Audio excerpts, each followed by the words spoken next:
People of Israel, please know that America joins you in those two everlasting vows: never forget and never again.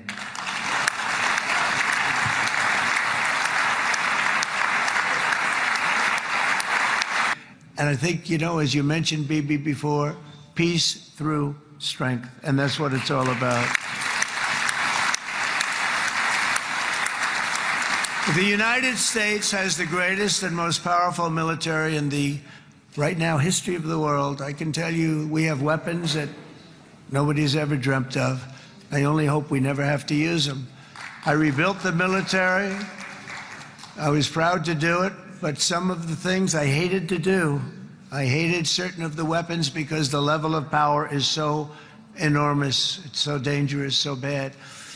But we have to do what we have to do. We make the best weapons in the world, and we've got a lot of them.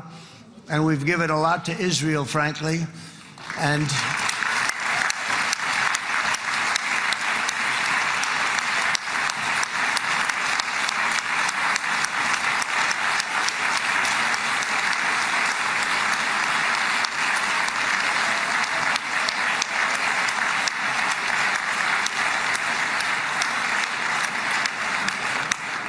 I mean, Bibi would call me so many times, can you get me this weapon, that weapon, that weapon? Some of them I never heard of, Bibi, and I made them. But we'd get them here, wouldn't we? Huh? And they are the best. They are the best. But you used them well. It also takes people that know how to use them. And you obviously used them very well. But so many that Israel became strong and powerful, which ultimately led to peace. That's what led to peace. So as we celebrate today, let us remember how this nightmare of depravity and death all began. 2 years ago, on the eve of the Simchat Torah holiday, thousands of innocent Israeli civilians were attacked by terrorists, and one of the most evil and heinous desecrations of innocent life the world has ever seen, the worst slaughter of Jews since the Holocaust. The cruelty of October 7th struck to the core of humanity itself. Nobody could believe what they were witnessing. The United States of America grieved alongside you, and we mourned for our own citizens who were so viciously taken that day.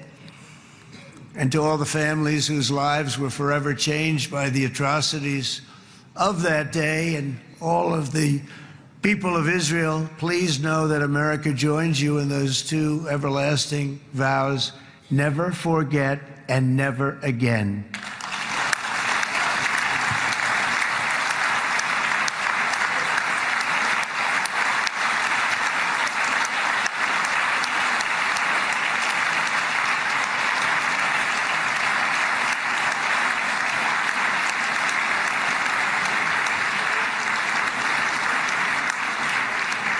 From October 7th until this week, Israel has been a nation at war, enduring burdens that only a proud and faithful people could withstand. It was a very tough period of time. For so many families across this land, it has been years since you've known a single day of true peace.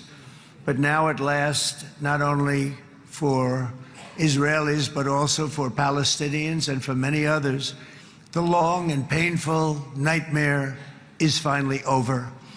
And as the dust settles, the smoke fades, the debris is removed, and the ashes cleaned from the air, the day that breaks on a region transformed, and a beautiful and much brighter future appears suddenly within your reach. This is now a very exciting time for Israel and for the entire Middle East, because all across the Middle East, the forces of chaos, terror, and ruin that have plagued the region for decades now stand weakened, isolated, and totally defeated. A new coalition of proud and responsible nations is emerging, and because of us, the enemies of all civilization are in retreat. Thanks to the bravery and incredible skill of the Israeli Defense Forces and Operation Rising Lion,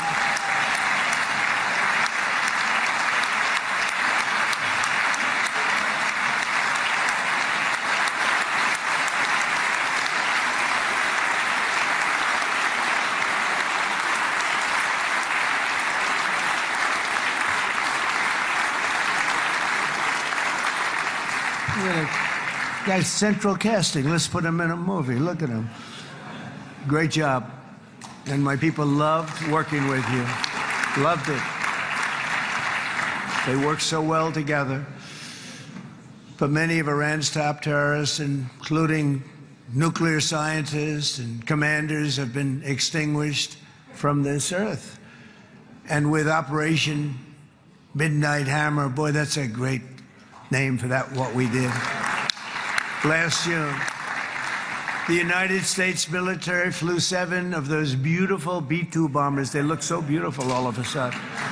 They were always, I thought they were pretty planes. I had no idea they could do what they did. In fact, we just ordered 28 more of them. A little updated version. We ordered a whole pile of them. And almost 100 other planes went with them, including fighter jets. And we had 52 tankers, big, beautiful, brand new tankers that were loading them up 4 or 5 times. They've traveled 37 hours back and forth. Think of that. But we had tankers all over the sky for all the other planes. We had the F-22s, the F-35s, F-16s. We had a hell of a lot of planes.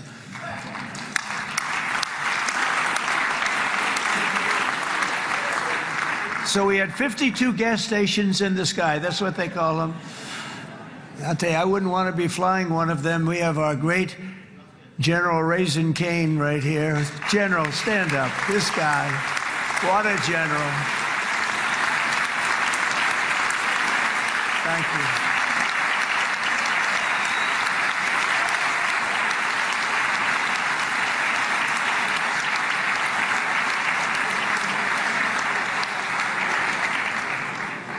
I asked General Cain, I said, you know, we're having problems with ISIS, and I was in Washington, and I asked, how long would it take to defeat ISIS? And my Washington generals told me, 3, 4, maybe 5 years, sir.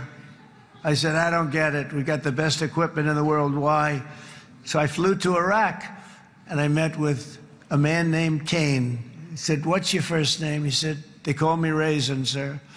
I said, wait a minute, your name is Raisin Cain? I've been looking for you for a long time. You gotta be kidding. So they told me 3, 4, 5 years to defeat ISIS.